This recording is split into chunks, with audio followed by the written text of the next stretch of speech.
Bonjour, voici une capsule portant sur les pourcentages, plus particulièrement lorsqu'on veut calculer un rabais.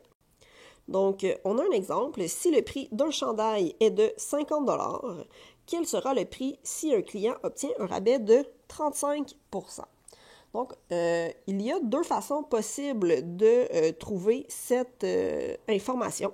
La première chose qu'il faut comprendre, c'est lorsqu'on parle d'un rabais d'un certain pourcentage, bien ce rabais-là, évidemment, va se soustraire du prix de vente qui est annoncé. Donc, 50 c'est mon prix de vente et je veux avoir un rabais de 35 Donc, une première façon de procéder, c'est de calculer le prix du rabais.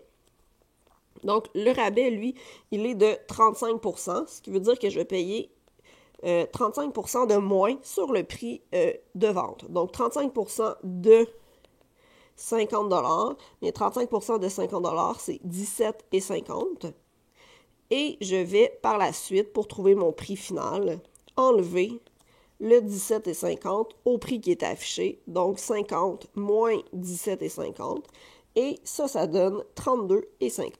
Ça veut donc dire que le chandail coûterait 32,50.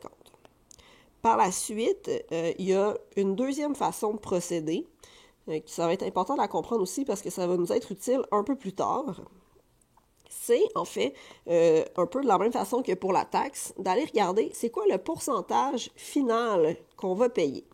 Donc, encore une fois, le prix de vente, en fait, ça représente 100% du prix que tu as payé. Et là, dans ce cas-ci, au 100%, je vais vouloir soustraire le rabais. Donc, j'ai 100% à payer au départ. On me donne un rabais de 35%, ce qui signifie qu'en réalité, je dois payer seulement 65% du prix qui était affiché.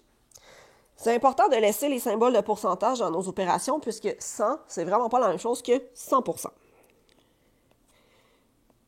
Une fois que j'ai trouvé que c'est 65% du prix que j'ai à payer, mais ce que je vais pouvoir faire, c'est calculer mon prix final et à ce moment-là, directement calculer 65% de 50 et je vais trouver la même réponse qu'avec l'autre méthode, soit 32,50.